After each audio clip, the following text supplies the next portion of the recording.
Welcome in to Greenville Grit. This is Greenville Residents in Touch with your hosts, Terry Williams and Michael Overton. This is the show that keeps you connected and in touch with the issues that affect what's happening in your community. Greenville Grit is sponsored by Greenville Toyota, the Overton Group. And now, here are your hosts for Greenville Grit, Terry Williams and Michael Overton.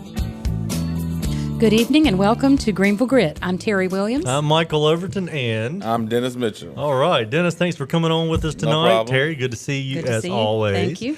Had several things we want to talk about. We had a city council meeting last night after taking the month of July off, That's and right. they gave us plenty to talk about, probably for the next few weeks. So thank you for city council for helping us with our agenda. And but before we get into that, we always have to thank the sponsors that allow us to get on this show. That's right. Ribeye Steakhouse. If you haven't gone there, mention Greenville Grit. And then I think until next Wednesday, they're offering free shrimp skewer with the purchase of any entree. That's right. And I went last week and got my shrimp skewer. So I did thank you, too. Ribeye, for delicious. sponsoring the show and being a part of it. Also, Greenville Toyota. If you're looking for a new Toyota or Scion or a new used car and need your car service, go see Greenville Toyota and the Toyota team. On Memorial Drive, you can reach them at 321-3000 or greenvilletoyota.com. Also, right. the Overton Group. Thank you, Michael. Yep. Real estate and property management professionals servicing Greenville and Eastern North Carolina with commercial real estate leasing and sales. Residential real estate, Michelle Connors, wife of Jeff Connors, is working with us and heads up that division on the residential side as well as business brokerage. Right. And then who came on with us last week was KCG Builders or Kidd Construction Kid Group. Construction. And you Yes. can see examples of what they've done at kcgbuildgreen.com. The Green Builders. That's right. Green Builders. Bill Kidd is the owner and just does an incredible job building homes, high quality, with a lot of unique things and a lot more than what you would normally get from other builders. He gives a lot to the customer. Right. So thank you again for the sponsors. We're going to take a 2-minute break, come back, get into the conversation of what the city council talked about last night. Be back in 2.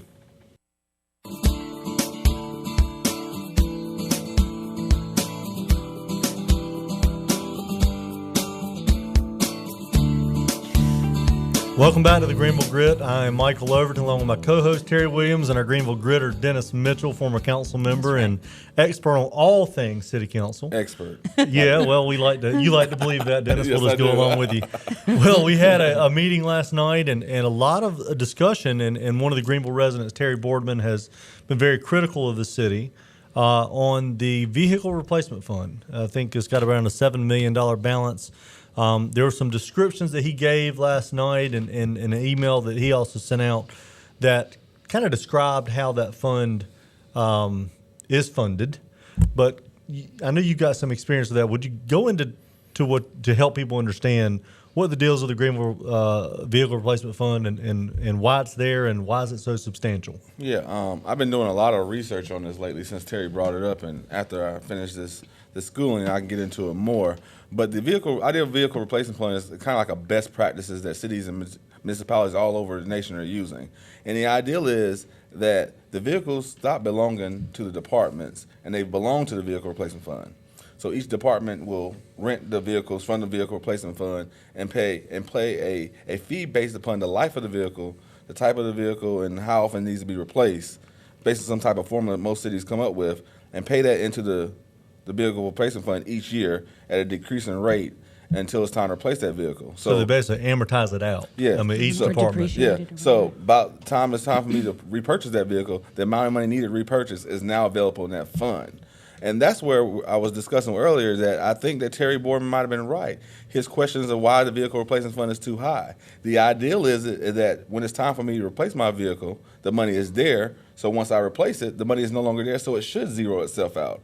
Each year, the fund should go down to zero, and then at the beginning of the fiscal year, the departments pay their rent back into the vehicle replacement fund, and the next year, the vehicles that are coming out, it's time for those vehicles to be replaced as well. So the fund should be ever revolving, going down to zero, rent gets paid back into it, back up, they buy the vehicles, it's back down to zero. It should never keep on increasing. And I believe historically Greenville's has been increasing year after year, including the worst economy we've ever had. It's been going up every year. Is that correct? That's correct. And that's the issue. Like if we're in a situation where our departments are asked to cut back, if we're charging them too much for the vehicle replacement fund, we should give that money back to the department so they don't have to cut their operations. I think this year the city manager asked them for 10% cuts, and the year prior to that for another 10% cuts. So as the money is there, we need to adjust our formula for how we're requiring them to put money into the vehicle replacement fund, so it should never build up. So the rent's too dang high, right? Yeah, it's too high, and What are they collecting, like $1 million a year? I think Terry For rent? said it was about $1 million. No. I think I think last year was like 2.3 million, and the year before that it was like 3 million. The amount of money that all these vehicles, all departments together, putting into there. So it's a lot of money. But regardless of that, what it comes down to is that the fund should not be continuing to build. Yeah. I mean, they've got enough money in there. I believe the city's got 500 and some vehicles. 555 or something like that. So if that's the case, there's almost enough money to replace them all. Yeah, I looked at a city, and I forgot what city it was, but it had about $30 million worth of vehicles. And their replacement fund every year had about $2.3 million in it. And that was the amount of money needed to replace their vehicles each year. And I think ours is about, our vehicle replacement fund is around, the cost of it is around the same amount. So I think getting up to $7 million like we were one time was way too high. So we really need to look at adjusting that formula. But it puts more to the credence that we did not have to raise taxes. That's what I was just getting ready to say. They could have taken the shortfall they thought and don't know yet that they were going to have, and out of the vehicle replacement fund, and just sat back and waited to see if we needed to raise taxes. Well, Terry, but the first, the second, and the third tax increase were all knee-jerk reactions. Yes, they were. They were going off They were what you not don't thought know. out. The money has been there the whole time. They didn't look for it. Right. I know they said they did, but I just don't think they did.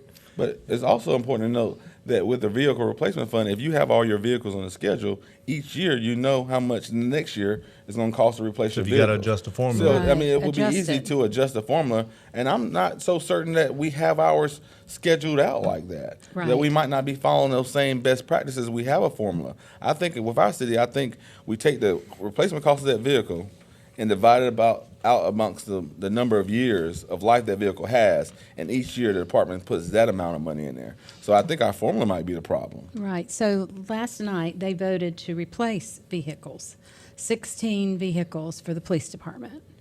So that money for replacing those came out of that fund. Yeah, I think it was about $400 and something thousand 400 and something. for those vehicles. But ideally, those vehicles had already paid their money into the fund, so that $400,000 is available for them to be replaced. Exactly.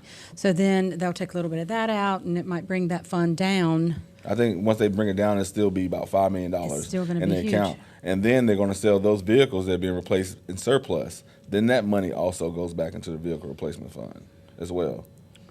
Wow. Yeah, I mean, So they have tons of money in that vehicle Terry replacement Borman was fund. talking about, you almost created another side fund balance, and that's what it appears this is another cash stash for the city. Well, it's at a time when cash we don't stash need it. because people aren't looking at it. Yeah. It's not part of the general fund, so people aren't going to see it anywhere amazing. near that level. That's amazing. One of the other things that went on, there was an update on the road repair. Do you know anything about where we are? I don't think anyone's seen the report yet. But No, I mean, the same thing that pretty much was being told to the bond commission is that they were waiting on the find out from Greenville Utilities where they're going to do the cut set so they can continue, so they can come back with the final report. One thing I didn't like last night is they gave the ideal that the reason why they didn't spend the $4 million is because they really needed to have this report done. But then I asked, why did we spend the $1.7 million already if we needed to wait on the report? So I think that's kind of like a cop-out from the city at this time, just saying that we had to wait to spend the $4 million because we needed a report. But it's Right. saying that even the $2.3 million left is going to take the 2015 to spend that money, and I don't understand that. I don't understand that either. We got a great report at the bond meeting last week, or 2 weeks ago, from Kevin. I thought it was it's a complicated process. It's not an easy thing to decide what roads are in the worst shape, what needs to be done next. I enjoyed his report, and of course he brought some samples of the different road quality that we have right now between two roads in Greenville that I was astounded at the condition of Martinsboro Road and Lindale. So, and I'm sure that's just the tip of the iceberg of what we're looking at. But I agree. I don't know. I believe that they have some intent, like you're saying, to spend the rest of the $4 million. Yeah, but let's talk about fiscal responsibility. Yeah. I mean, one of the things that we hear your council 2012, 2013 council was not fiscally responsible. That's what we continue to hear. So let's talk about fiscal responsibility. Our roads are on a 75-year repaving cycle. We're having to now look at a $14 million bond to fix roads that for years and years have not been attention paid to.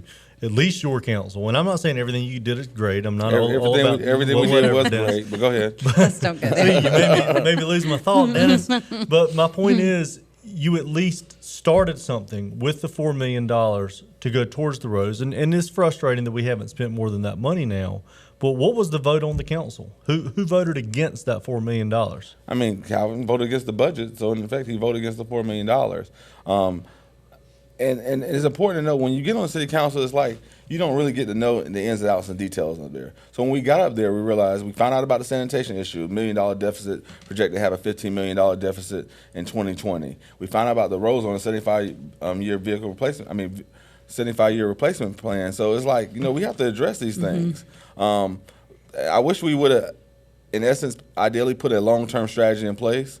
But at least, like you said, we did. We tried to go ahead and chop down a problem and gave that $4 million. I think, but to us, that in 2 years, that $4 million would have been spent. Right. Some roads have been taken care of, and we'd have moved on to the next cycle. That's not happening, and that's disheartening to me as we talk forward about handling a critical issue. What is critical if it takes you 3 years to spend money on roads? If your roads are critical, you shouldn't have 3 years. Right. Well, you just drive down some of the roads, you can see which ones are critical without having to have a study. Yeah, and I understand his logic.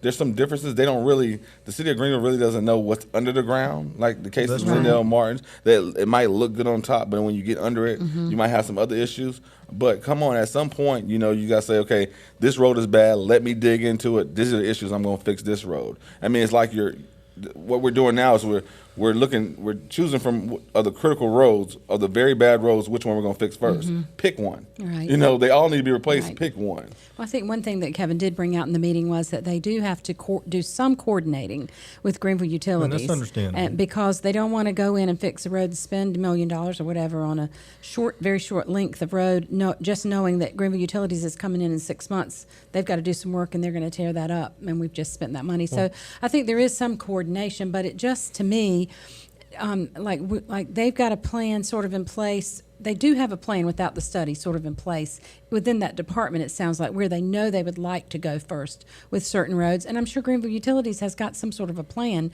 that they could attack some of the worst conditions and still get with Greenville Utilities now and go ahead and move forward a little bit. I'm concerned when we don't see results quicker. When we do really sit down and seriously discuss the bond for roads, that the citizens are going to want to say, we can't wait 10 years. If we pass this bond now, I know there are regulations about how quick we have to use the money, but I'm not sure that they'll have confidence that they can get it done in that time frame. But one of the things discussed at the bond, I know we don't want to get in depth about what we discussed there, but I'll say it because Terry Boardman in his email and brought it up on the council, again, going back to fiscal responsibility, we're funding $350,000 a year on something that requires a minimum of $2 million a year in funding to keep up. That's right. So we're not being fiscally responsible. If that's the case. You heard that theme over and over from the bond committee members. Yes, we did. Everybody was like, "This doesn't make sense." It was shocking. Yeah, everybody was shocked. Bill Clark's one of the smartest people on there. He's built more than anyone could ever imagine. And to hear him just, you got to be kidding me. It makes no sense to know that it takes $2.5 million to keep up with your roads, and you're only spending $300,000 on your roads each year. You're creating a problem, knowingly creating a problem. So we're using the bond, which is what everyone said they didn't want to use it for maintenance. But that's exactly what we're doing. What it's been used for, maintenance. It's got to be done to pay for what we haven't been paying for the last 8 to 10 years. And I'm still not clear at all how we got in this position. I just don't understand how over years, that we're where we are now. And that's what you have when you have a 20% fund balance in some cases. Yeah, and when you have a $7 million vehicle replacement fund. And they're not spending the money. And that's been my whole point, this whole thing. That is a fiscal irresponsibility of city Right. council. The brag about all the money that you got in the bank that you don't need to have in the bank when your infrastructure is falling That's apart. not the city's role. The city's role is to take the money from the taxpayers to reinvest in the infrastructure of the city to build that city so we can grow, not to hoard cash. Exactly. That's right. And We're not a bank. And the reason why the city council raised money this year was not because the city council of 2011, 2013 spent down fund balance, was not because of excessive studies. It was because they maintenance. It was because they were building recreation park facilities and they wasn't paying for the maintenance on them. Right. That's why they had to create that fund. The reason why we're having to do a bond right now is because road maintenance wasn't taken care of. Right. So the brag about having a large bank account, having this huge fund balance, 20% fund balance when you're only required to have 14%, but your roads is falling apart, that's fiscal irresponsibility, Exactly. and that's what needs to be talked about to the citizens of Greenville. And I believe, the show would have aired after our bond committee meeting, but tomorrow night, we're filming this on Tuesday, but Right. Tomorrow night, Wednesday night, they'll be talking about public works. No, it's not public Parks works, and parks and Rec. recreation, or to go over what they're looking for in their bond recreation and proposals. So parks. I can't remember what it is. Parks I and try. Recreation is the show. I know. I'm still using the same two words. I'm doing my best, Terry. No, but actually, that brings us to another topic, which I feel certain that Gary Fenton will address. What was brought up last night about alcohol in the parks. And I'm sure he will give us a small presentation of his opinion because they did not allow him to make his presentation last night. They tabled that conversation or whatever they were going to do with it until I think September 8th to give the public an opportunity to comment on it, which is great. However, I feel like What are he they should have commenting made. on? They don't even know what is going on about it. So because he didn't get to make his So presentation, you're commenting that did on not what make we don't sense even to know me. what the presentation is and what they're No. proposing. So I'd really like to hear from him or from his department, what the proposal is based on from their view, and then let the public be able to comment on the different areas and how they feel about it, negatively or positively. And it seems like anytime this council is afraid to take a stance on a tough issue or controversial issue, they always go back to get the public comment, Right. like try to fill the waters out. I mean, that's what you're put in office for, Right. to represent I agree. the people, citizens of Greenville. Sometimes you have to make tough political decisions or whatever like that, but you need to go ahead and do them. So this delay tactic, this was already heard by the Parks and Rec Commission. Everyone knew this was Oh, going to they've be been working on it for 5 months. Yeah, everybody knew this was coming They've up. been working on it a long so, I time. mean, the idea to table it, is another thing that this council is not taking a stance on anything. And I wouldn't even have minded so much if they tabled so that the public could comment, but I would have liked to have heard from them last Again, night. what are we I want to commenting hear on? from them about, they are supposed to be our leaders, so I'd like to hear what their opinion is before I hear what the public thinks. Yeah, so now everybody's gonna be calling Gary. You're gonna let people sell mixed drinks in the park Yeah, and and at that's not Paramore what it Park, is. and that's not what it is. It's a No. very structured, well-managed program with law enforcement, all controls in place, so we can allow these things to happen like they happen in bigger cities. And when these functions occur, I'm assumed and think from my conversation earlier this morning, if they have 2 police officers or at least during a certain function, that the people putting on that function are the ones that actually are paying for that. And so it's like renting the space, and there'll be, regulations as to those spaces and how that alcohol would be handled. So I just feel like we don't know enough about it. I wouldn't even know what questions to ask except the main question, tell me what's the proposal. I will really hate to be in Gary Fenton's position right now. I know. I He's think probably it's gonna get very a lot of unfair phone to the calls. entire yes. department because they're all going to get asked questions no matter where they are for the next 30 days or whatever, and no one really even knows what the proposal really was. I'm going to take a paragraph out of the letter that Calvin sent out because if he puts it in writing, we have the opportunity to talk about it. One of his paragraphs says, while we work to recruit new businesses, and we do have Circuit City and some of the other things that have come in here, we appreciate and want to encourage existing businesses that have made the investment for our city over the years. Over the last year, our Office of Economic Development conducted 41 business retention and expansion visits to understand what is working well and what is not. These efforts are producing results that we'll see over the coming months. Dennis, Wow. thank you for proposing the formation of economic development. Now, who voted against that? Well, by hearing what you read, I would think that that was Calvin's initiative, and he supported it. When in actuality, it was a huge issue just to even put it on the agenda. Right. That Office of Economic Development was not supported by the entire city council. Calvin being one of them, saying that So was did not he vote for it or against it? against it. He was saying that it wasn't needed. We were already doing economic development throughout the city, but I mean, now he's singing the praises and accolades of the Office of Economic Development in his newsletter.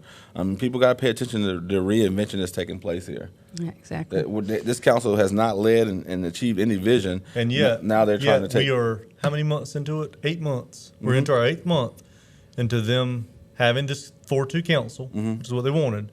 How many times in the 8 months has economic development been mentioned? Not one. There hasn't been no discussion of economic development, as far as I remember, on the city council as of yet. But the Office of Economic Development has continued to work in the background, continue on the strategic 5-year strategic economic development plan. They're doing a great job. Oh, yeah, they are. Well, they are doing a good job. We are having a lot of growth going on. Carl has been in touch with me on several things. Yes, exactly. And I think we're seeing great growth and wonderful things coming. A lot more retail that the public has been requesting. Restaurants are great, but I'm talking about shops. The Burlington Coat Factory, different things like that. The policy of the council that sets the policy of the city. The council sets the policies of the city. That's right. Has the opportunity to recruit business or deter it. Three tax increases in a few weeks, or proposed tax increases. 2 of them which passed, is a perfect example of what will deter future business coming in. Right. Over-regulation, over-taxation, over-fees. Right. All of this has a huge effect on fees what still a tax. we can read. It goes back, and I think in one of his newsletters he was talking about the council saying that we needed to grow ourselves out of this. And we said they proposed it at the last minute. But that's absolutely right. That when we created the Office of Economic Development, we created a very basic office. Now, if this city council would have kept on that principle and strengthened that Office of Economic Development, we could have continued to grow the city at a larger rate. Exactly. Not increase the taxes. We're going to take our second break. We'll come back and wrap the show up. We'll be back in 2 minutes.